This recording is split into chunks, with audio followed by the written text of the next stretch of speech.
లైఫ్‌లో మనకు నచ్చే పనులు చేయడం వల్ల ఏమైనా సక్సెస్ వస్తుందా? లైఫ్లో నచ్చిన పనులు చేయడం వల్ల సక్సెస్ వస్తుందో లేదో తెలియదు, కానీ నచ్చిన పని చేయడమే సక్సెస్ కదా. నచ్చిన పని చేయగలగడమే సక్సెస్. చాలామంది నచ్చిన పనే చేయలేకపోతారు. It could be family, it could be relatives, it could be society, it could be your own thing which is stopping you. కానీ చాలాసార్లు మనం నచ్చిందే చేయలేకుండా చచ్చిపోతాం. లైఫ్లో చచ్చిపోయే ముందు రోజు అరే అది చేయాల్సింది, అది నాకు చాలా ఇష్టం ఉండే చేయలేకపోయినా అని చచ్చిపోతాం. సో నచ్చింది చేయడం వల్ల ఏమవుతుందో లైఫ్ పక్కన పడేసాయి. నచ్చింది చేయగలగడం, అన్ని హర్డిల్స్ క్రాస్ చేసి నీకు నచ్చింది నువ్వు చేయగలుగుతుండడం itself is success. Forget about what happens after you do what you love. You are doing what you are loving, you are doing what you are liking. That itself means a lot. చాలామంది నచ్చని పనులు చేసుకుంటూ జీవితం గడిపేస్తున్నారు. నచ్చింది చేస్తున్నావంటే ఏమొస్తుందో ఏం పోతుందో పక్కన పెట్టు. ఒక గర్వం కదా లోపల, నాకు నచ్చింది నేను చేస్తున్నా. ఐ హ్యావ్ అంటే ఉన్న ఏమంటారు దాన్ని హర్డిల్స్ అన్నీ క్రాస్ చేసి I have got to a stage where I'm capable of doing what I love. That it self is success. So you can't say నచ్చింది చేయడం వల్ల సక్సెస్ వస్తుందా రాదా అంటే, నాకు అక్కడనే అయిపోయింది సక్సెస్. నచ్చింది చేయడం that equal to success. So don't worry so much about it. So చెప్తా నేను కూడా ఒక సింగిల్ లైన్లో. ఏం లేదు, నచ్చింది చేయడం మస్తు కష్టం. ఇంట్లో ఒక హౌస్ వైఫ్ ఉంటుంది, ఆమెకి ఎప్పుడు బయటికి పోయి జాబ్ చేయాలని అనిపిస్తుంటుంది, ఎప్పుడు ఇదే రొటీన్ లైఫ్. అట్లా జాబ్ చేస్తే ఆయనకు ఒక కంపెనీ పెట్టి ఫుల్ సక్సెస్ కావాలనిపిస్తుంది. సో నచ్చింది చేయాలని ఉంటుంది, చేయలేకపోతాం. అందుకే మనందరికి కోపం వస్తుంది, ఆ లో ఫీలింగ్ వస్తుంది. సో అది చాలా కష్టం. బట్ చిన్న వాటిల్లో నచ్చింది చూసుకోవాలనిపిస్తుంది. ఇఫ్ యూ గో టు ఏ ఫంక్షన్కి పోయినప్పుడు ఫస్ట్ ప్లేట్ తీసుకోవాలంటే అందరికీ మోమాటమే. సో ఆకలి అవుతుంటుంది, తీసుకోబుద్ధి అవుతుంటుంది, కానీ ఎవడన్నా చూస్తాడేమో, ఎవడన్నా ఏమన్నా అనుకుంటాడేమో అని భయం అవుతుంటుంది. సో పొయ్యి తీసుకొని చూడు ఒకసారి, అసలు ఏమవుతుంది. ఆయన వెయిటర్ ఇన్స్టాల్ చేస్తాడా, ఆ పెళ్ళికి పిలిచిన ఆయన ఎందుకట్లా ఫస్ట్ తీసుకుంటున్నావు అంటాడా, లేకపోతే నిన్ను అందరు ఫాలో అవుతారా, నువ్వు తీసుకుంటానా అందరు వచ్చి తీసుకుంటారా. సో అట్లా స్పెషల్ థింగ్స్ ఏమైనా చిన్న వాటి చేసి చూసినాక అప్పుడు లోపల ఎట్లా అనిపిస్తుందో తెలుస్తుంది. సో నచ్చినవి చేయడం పెద్ద కష్టమేం కాదు, కానీ చేసినంత వరకు తెలియదు అది ఎట్లుంటుందో feeling. That's it. Hi sir. Hello Abhishek. Abhishek మనకు చాలా మందితో పరిచయాలు ఉంటాయి. ఎవరికి? మనకు రిలేషన్ కావచ్చు, మనపై కోపం చూపించాలని ప్రేమ పెట్టుకుంటుందా, ప్రేమగా చూపించాలని? Depends on the situation. So చాలాసార్లు వి టేక్ ఇట్ లిటరలీ. చాలాసార్లు స్టేట్మెంట్స్ని అంచనా వేసుకొని కోపం చూపించేటోళ్ళకే ప్రేమ ఎక్కువ ఉంటుంది అనుకుంటాం. నేను రోడ్డు మీద పోతుంటా వాడు గుద్ది గలీజ్ మాటలు తిడతాడు, ఇష్టం వచ్చినట్టు తిడతాడు, వానికి ప్రేమ ఎక్కువ ఉన్నట్టు పోయి కవగాలించుకోవాలి. So we so many times take things literally. ఏ స్టేట్మెంట్ కూడా లిటరలీ ట్రూ కాదు, ఏ స్టేట్మెంట్ కూడా లిటరలీ ఫాల్స్ కాదు. సో 100% ట్రూ కాదు, 100% ఫాల్స్ కాదు. సో అర్థం చేసుకోండి. నాకు ఇది కూడా డౌటే, నాకు చాలాసార్లు మీరు అడిగిన క్వశ్చన్లో it depends. It's more about understanding a person rather than వాళ్ళు కోపం తెచ్చుకుంటుండ్రా, వాళ్ళు ప్రేమగా మాట్లాడుతుండ్రా కంటే ఆ మనిషి ఎట్లా అంటాడో మనకు అర్థమైనప్పుడు, it could be a girl or a boy, ఆ పర్సన్ ఎట్లా అంటాడో మనకు అర్థమైనప్పుడు వాళ్ళు ఏం మాట్లాడినా ఆ మాటలకు తప్పు అర్థం మనకు కాదు ఎప్పుడు. సో వాళ్ళ మాటల్లో ఇంటెన్షన్ ఏందో ఆటోమేటిక్గా అర్థమైపోతుంది. So it's about understanding the situation and understanding the person rather than taking it like you know లిటరల్గా తీసుకోవడం కంటే. కోపం ఉన్న వాళ్ళకి ప్రేమ ఎక్కువ ఉంటుందా, ప్రేమ మాట్లాడేటోళ్ళకి ప్రేమ ఎక్కువ ఉంటుందా అంటే, చాలాసార్లు కొందరు ఓవర్గా నటిస్తుంటారు ప్రేమ ఉన్నట్టు, వాళ్ళకి తప్ప ఉండొచ్చు. చాలాసార్లు నిజమైన ప్రేమనే చూపిస్తుంటారు, వాళ్ళకి కరెక్ట్ అయి ఉండొచ్చు. చాలాసార్లు ప్రేమ వల్ల తిడుతుండొచ్చు, వాళ్ళకి ప్రేమ ఉన్నట్టు. చాలాసార్లు వీటితో ఇక లైఫ్లో రిలేషన్ అవసరం లేదని తిడుతుండొచ్చు, వాళ్ళకి అసలు నువ్వంటే అసహ్యం అయి ఉండొచ్చు.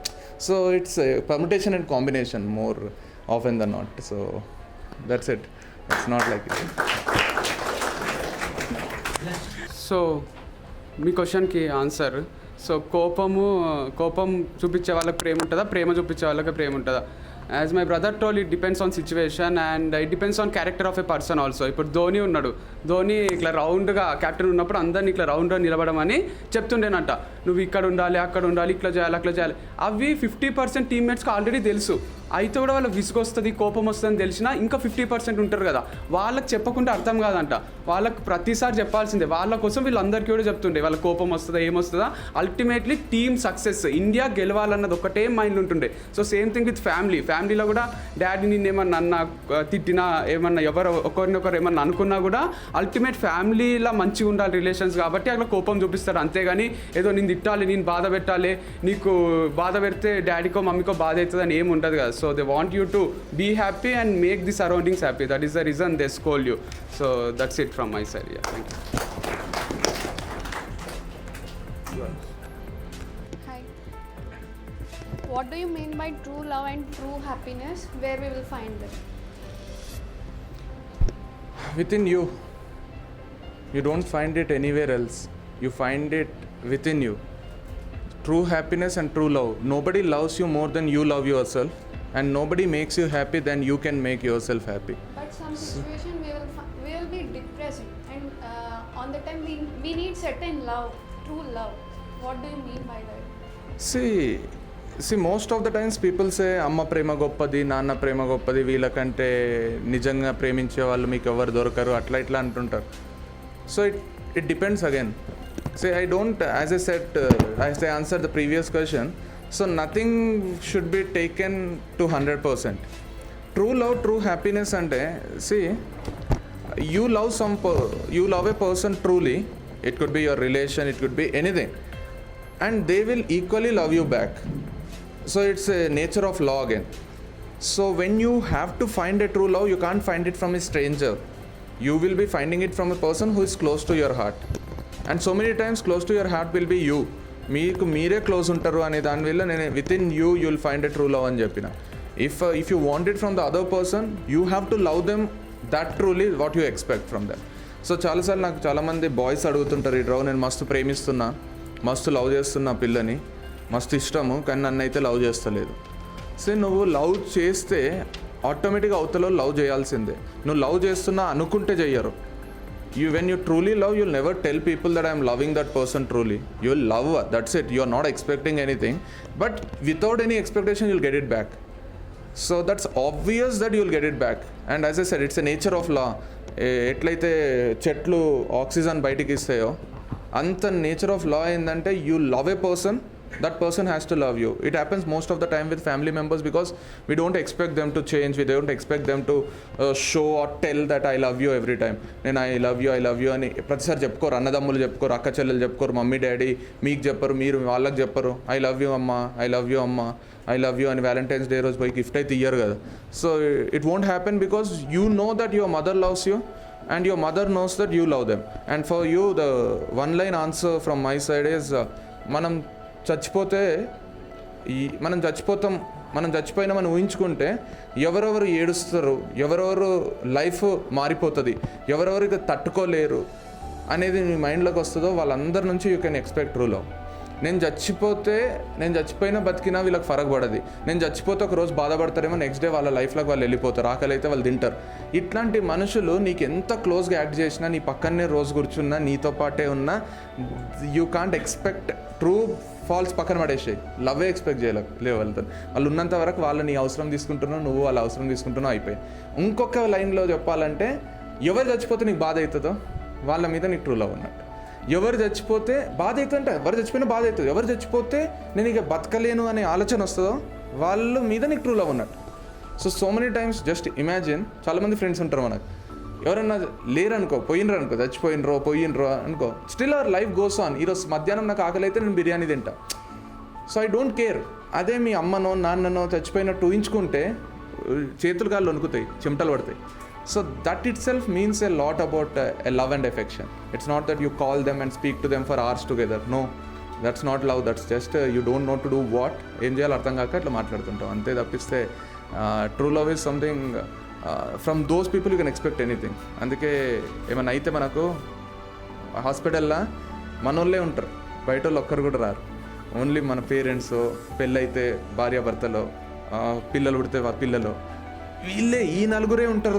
కానీ మీ అత్తమ్మలు, మామలు, మీ క్లోజ్ ఫ్రెండ్స్ వాళ్ళు వీళ్ళు ఒకరోజు వచ్చి వెళ్ళిపోతారు, విజిటింగ్ హౌస్లో చూసి వెళ్ళిపోతారు, కానీ మిగతా టైం అసలు దే డోంట్ కేర్. సో మనం కూడా అంతే, మనం కూడా ఎంతో ప్రేమ ఉంది అనుకుంటాం, కానీ ఉంది అనుకుంటాం చాలాసార్లు, అంత ఉండదు మనకు. We just move on with our life. So కొందరి మీదనే ఉంటుంది, ఆ కొందరిని ఎప్పుడు మిస్ చేసుకోకండి.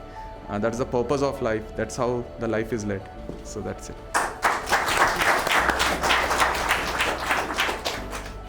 సో నేను చెప్తా. సో ట్రూ లవ్ అంటే ఏం లేదు, it doesn't mean that you love a person, they love you, that is true love. Person మీదే కాదు, true love can be love ప్రొఫెషన్తో కావచ్చు, లవ్ వస్తువులతో కావచ్చు, నాన్ లివింగ్ థింగ్స్ దేంతోనైనా కూడా లవ్ కావచ్చు. సచిన్కి క్రికెట్తో లవ్ అయింది, అందుకే గాడ్ ఆఫ్ క్రికెట్ అయిండు. సో చిరంజీవికి సినిమాలతో లవ్ అయింది, అందుకే సూపర్ స్టార్ మెగాస్టార్ అయిండు. అట్లనే మనకు ఒక దాని మీద లవ్ అయితే నీకు ఒక బండి మీద కూడా లవ్ అవుతుంది అప్పుడప్పుడు. అరే అప్పట్లో ఉంటుండే పల్సర్ ఉండాలి. నిజాం సినిమా చూసినప్పుడు మహేష్ బాబు ఇంట్లోనే నేర్చుకుంటాడు పల్సర్ బండి, పల్సర్లో ఇట్లా తిరగాలి, ఇట్లా కట్లు కొట్టాలి, అది ఇది అని ఉంటుండే. సో అట్లా కార్ మీద లవ్ అవుతుంది. నాకు కార్ డ్రైవింగ్ మా ఫ్రెండ్ నేర్పించిండు. అప్పుడు చెప్పిండు, అరే కార్ని నువ్వు లవ్ చెయ్యు, కార్ నేను లవ్ చేస్తుంది అని. అంటే మనం కార్ దిగేటప్పుడు లాక్ వేసుకోవాలి, అన్ని మంచిగా చూసుకోవాలి. స్పీడ్ బ్రేకర్ వచ్చినప్పుడు ఎగురెగిరి పోరాదు, మంచి బ్రేక్ వేసి స్మూత్గా చూసుకుంటే car will stay with you for long duration. Same thing with persons also. నువ్వు వాళ్ళని మంచిగా చూసుకుంటే, నిదానంగా మంచిగా ప్లెజెంట్గా ఫీల్ చేపిస్తే వాళ్ళు ఎక్కువ రోజులు నీతో ఉంటారు. లేదు అని పిచ్చి చేస్తుంటే నేను వదిలేసి వెళ్ళిపోతారు. So true love is something where you love things or love a profession. నువ్వు చదువుకుంటప్పుడు ఇప్పుడు అబ్దుల్ కలాం సైంటిస్ట్ ఎందుకైండు అంటే ఆయనకు అవన్నీ ఇష్టము, ఆ సైన్స్, అది ఆ ప్లానెట్స్. కల్పన చావ్లా ఆడికి పోయి వచ్చింది కదా మన స్పేస్లకు. సో ఎందుకు పోయింది, మనం పోతలేం కదా ఎవ్వరం, అంటే ఆమెకు ఇష్టం అట్లా పోవడం. సో బల్బు కనుక్కున్న ఆయనకు కూడా అంతే, ఆయనకు లవ్ అయింది, ఇట్లా బల్బు కనుక్కోవాలి, వెలుగు రావాలి, రాత్రిలో కూడా అందరం పని చేయాలి, అంటే ఫుల్ 24/7 ఎవరికి ఏమి ఇష్టం వస్తే చేయొచ్చు అన్న ఇంటెన్షన్తో ఫ్యూచర్ చూసి బల్బు కనుక్కున్నాడు. అట్లా ఒక దాని మీద లవ్ అయితే ఆటోమేటిక్గా మన లైఫ్లకు ఏదో ఒకటి పాజిటివ్ అదే తిరిగి వస్తుంది. సో ఐఏఎస్ ఆఫీసర్లు కూడా ఎందుకు అవుతారు అంటే వాళ్ళకు చదువు మీద లవ్ అవుతుంది, చదువుతూనే ఉంటారు, రాత్రి పగలు అదే చదువుతుంటారు. కాబట్టి మైండ్లో అదే ఉండి ఎగ్జామినేషన్లో కూడా అదే గుర్తొస్తుంది. నువ్వు క్రికెట్ లవ్ చేసుకుంటా ఐఏఎస్ ఆఫీసర్ కావాలంటే కావు, క్రికెట్ గుర్తొస్తుంది, సచిన్, ధోని వీళ్ళందరూ గుర్తొస్తారు ఎగ్జామ్ రాసేటప్పుడు. సో ఏం గుర్తు రావాలి ఎగ్జామ్ రాసేటప్పుడు అన్నది మనం చేసే రోజు పని మీద డిపెండ్ అయి ఉంటుంది. So that is true love is according to me.